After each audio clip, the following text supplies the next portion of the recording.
Hello, welcome to Rizal's Life, Works, and Writings. And for this discussion, pag-uusapan natin ang Rizal's Annotation of Sucesos de las Islas Filipinas.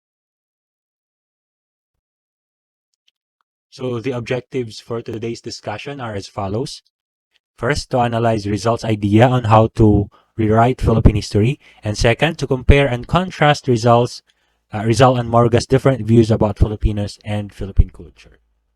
First, before we go on, let's define what is annotation. What does annotation means?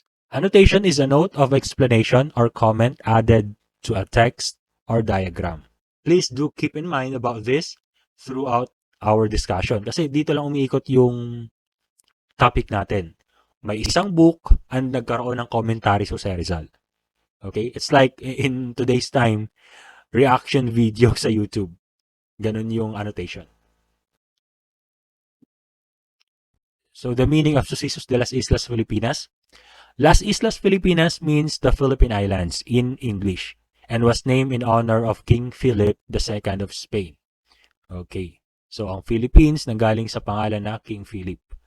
Sucesos means the work of an honest observer. So take note, honest observer. Kasi nga walang judgment gaano. Walang bias na pagsusulat yung ginawa ni Morga. A versatile bureaucrat who knew the workings of the administration from the inside. It is also known as Events in the Philippine Islands. So what is the book all about? Sucesos de las Islas Filipinas, it explains the political, social, and economical aspects of a colonizer and the colonized country. The book is based on the experience and observation of Antonio de Morga, annotated by José Rizal with a prologue by Dr. Ferdinand Blumentritt. Ito, sino si Dr. Ferdinand Blumentritt? Rizal befriended this scholar nung nagkakilala sila and pinuntahan pa ni Rizal sa Germany to, si Dr. Ferdinand Blumentritt. Naging close sila na magkaibigan. So the work consists of 8 chapters. The first 7 chapters mainly concern the political events which occurred in the colony during the terms of the first 11 governor-generals in the Philippines. So yung unang 7, nakafocus more on sa unang 11 governor-general ng Pilipinas. But chapter 8 is the most interesting because it gives a description of the pre-Hispanic Filipinos, or rather the Indios, the Spanish at the Spanish contact. This same chapter was indispensable for Rizal, not only for its ethnographic value, but more to help him reconstruct the pre-Hispanic Philippines which Rizal wanted to present to his countrymen. So yung book na to isang eye-opener, lalo na sa chapter 8. Kasi pinapakita doon yung pre-Hispanic times. What do you mean by pre-Hispanic? Bago dumating ang mga Espanyol, meron na tayong kultura. May gustong patunayan si José Rizal na bago dumating ang mga Espanyol, maganda tayong bansa. Meron tayong sariling gobyerno. Kabaliktaran sa sinasabi ng mga Espanyol na sila daw ang nagpaganda sa Pilipinas. So, by the way, who is Antonio de Morga? He is a Spanish lawyer and a government official during the 17th century. He is also a historical anthropologist. As you can see, kaya maganda yung nagawa niyang book kasi alam niya yung fairness. Alam niya yung tamang pag-judge without bias. Kasi isa siyang abogado. Author of Sucesos de las Islas Filipinas, wrote the first lay formal history of the Philippines conquest by Spain. He is a doctorate in canon and civil law. All I can say is that, wow, okay, ganun katalino si Morga. Kahit sa panahon natin ngayon, today's time, kung naabot mo yung ganyang kataas na standard ng education, masabi natin na above average ka sa normal, typical citizen. Purpose of Sucesos de las Islas Filipinas? Morga wrote that the purpose for writing Sucesos was he could chronicle the deeds achieved by our Spaniards, the discovery, conquest, and conversion of the Philippine Islands, as well as various fortunes that they have from time to time in the great kingdoms and among the pagan peoples surrounding the islands. So mayroon talagang mga kaharian dito sa Pilipinas noon. Nakalagay na dun sa book ni Morga. So now we are done knowing about Antonio de Morga. Let us all get to know what, why, how did José Rizal choose de Morga's work and annotates it? Ano nga ba yung mga reason? Bakit ito yung napili niya? So what led José Rizal to Morga's work? Rizal was an earnest seeker of truth. Alam natin yan. Gusto niya na naghahanap ng katotohanan. And this marked him as a historian. He had a burning desire to know exactly the condition of the Philippines when the Spaniards came ashore to the islands. Sabi nga ng uncle no José Rizal, observe life keenly. Kaya part ito ng pag-observe no José Rizal sa buhay ng tao and most specifically sa pamumuhay ng mga kababayan niya.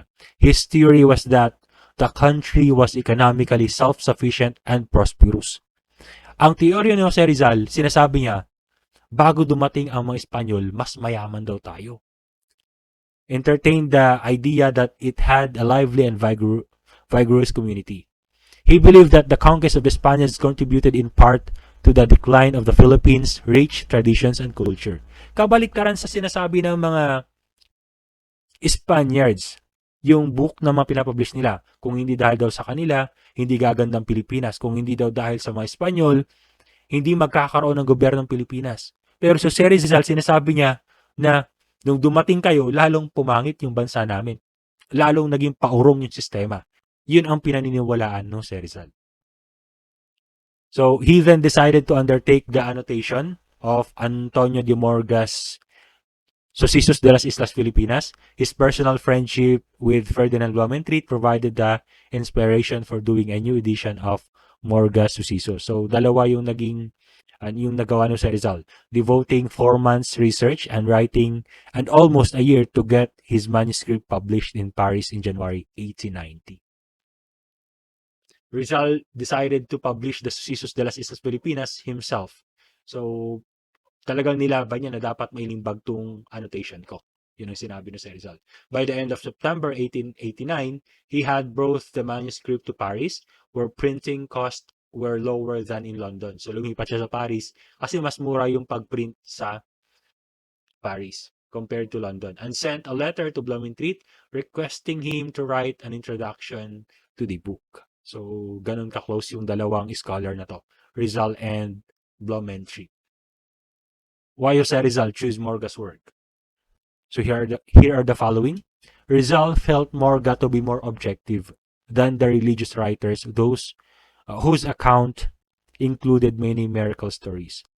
So, nasabi no José Rizal, mas maganda yung gawa ni Morga kumpara dun sa mga praile, kumpara dun sa mga nagbabanal-banalan and parang niligtas nila yung Pilipinas sa kadiliman. Morga, compared to religious chroniclers, was more sympathetic to the Indios. And finally, Morga was not only an eyewitness but a major actor in the events he narrates. So, hindi lang to basta nakarating sa Pilipinas ang gumawa ng libro. In-emerge niya yung sarili niya, nagkaroon ng immersion. Okay? And nakita niya ng sariling mata niya kung ano yung nangyayari sa Pilipinas nung time niya. Kaya masabi natin na reliable yung source na ginawa ni Morga. So next, Rizal's second consideration for the choice of Morga was that it was the only civil, as opposed to religious or ecclesiastical, history of the Philippines written during the colonial period. So the third consideration for the choice of Morga was Rizal's opinion that this secular account was more objective, more trustworthy than those written by the religious missionaries, which were liberally sprinkled with tales of miracles and apparitions. So, maraming kababalaghan na hindi kapanipaniwala yung mga sinulat ng mga religious missionaries, yung mga praile. So, the fourth consideration in Rizal's choice of the Morga was that it appeared more sympathetic. So, mas maganda daw yung gawa ni Morga kasi mayroong awa dun sa mga natives. Hindi katulad ng mga praile na yung pagtingin na sa mga Filipinos is in negative way. It's like racist or biased. So the fifth and the last consideration was the Morga was an eyewitness and therefore a primary source. So next, Rizal found the book while he was in London at the British Museum's reading room. So nakita no si Rizal yung libro ni Morga. He hand-copied the whole 351 pages of the book. So napakasipag ni José Rizal. Nakita niya yung book and syempre wala pa namang ganong Xerox noon. Wala pa ng photocopy. He hand-copied the whole 351 pages and annotated every chapter of it. So talagang pinag-aralan ni José Rizal and nagkaroon siya ng comments sa every chapter. It was the first historical work on the Philippines by a Filipino. It is the first history written from the point of view of the colonized, not the colonizer. Isipin nyo, si José Rizal pala yung unang nakagawa ng historical work na pag-annotate. Now we will be discussing Rizal's annotation. It falls into two categories. So first, straightforward historical annotations where Rizal amplifies or corrects the original. The second is the annotations which, though historically based, reflect his strong anti-clerical bias. First, we need to know the purpose of Rizal annotating Sucesos de las Islas Filipinas. His purpose are the following: to awaken the consciousness of the Filipinos, to correct what has been distorted about the Philippines due to Spanish conquest, and to prove that the Filipinos are civilized and advanced way before the coming of the Spaniards. The people of the Philippines had a culture on their own before the coming of the Spaniards. The people of the pre-Hispanic Philippines is advanced.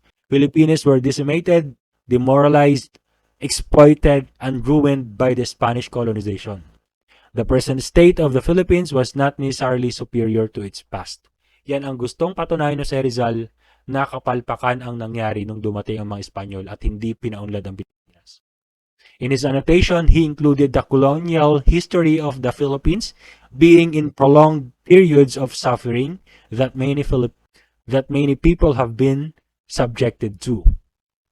The Philippines was depopulated, impoverished, and retorted, astounded by metaphor, with no confidence in their past, still without faith in her present, and without faltering hope. So Ferdinand Blumentritt wrote the prologue of the Sucesos de las Islas Filipinas. So he wrote in Spanish, even though he is a German, encouraged Rizal to write about the Philippines' pre-colonial history. He praised Rizal's work as scholarly and well thought out, noted that the book is so rare that very few libraries has it and guarded it like a treasure. So, konti lang yung copies, kaya ang kagandahan nun, nakuha no José Rizal and nakilala yung work ni Morga, which is contrary to other scholarly books na nagagawa ng mga friars. However, Blumentritt criticized some points made by Rizal. So, may nakita rin naman si Blumentritt na hindi niya nagustuhan sa nagawa ni José Rizal. And we can say that good feedback ito kasi hindi siya nag-affirm kagad dun sa mga gawa na kahit kaibigan niya pa yon. So, gumawa din siya ng explanation on two accounts. He noticed that Rizal had committed the mistakes of many modern historians who judge events in the past. And he also said that Rizal should not condemn Catholicism even though they didn't do any effort to suppress calls for reform. Kasi nga, dapat ang critic lang no sa Rizal yung Catholicism sa Pilipinas, hindi yung buong mundo. Nagkaroon siya ng generalization na lahat ng Katoliko is ganto. So dapat for Philippines lang yung ginawa ni José Rizal. The Sucesos, as annotated by Rizal, appeared for the first time in the Philippines 68 years later, when a publisher in Manila published the new work in 1958 to contribute his bit to the national effort to honor Rizal. The present work is the 6th volume of the series of writings of José Rizal, which the José Rizal National Centennial Commission has now published in commemoration of his birth.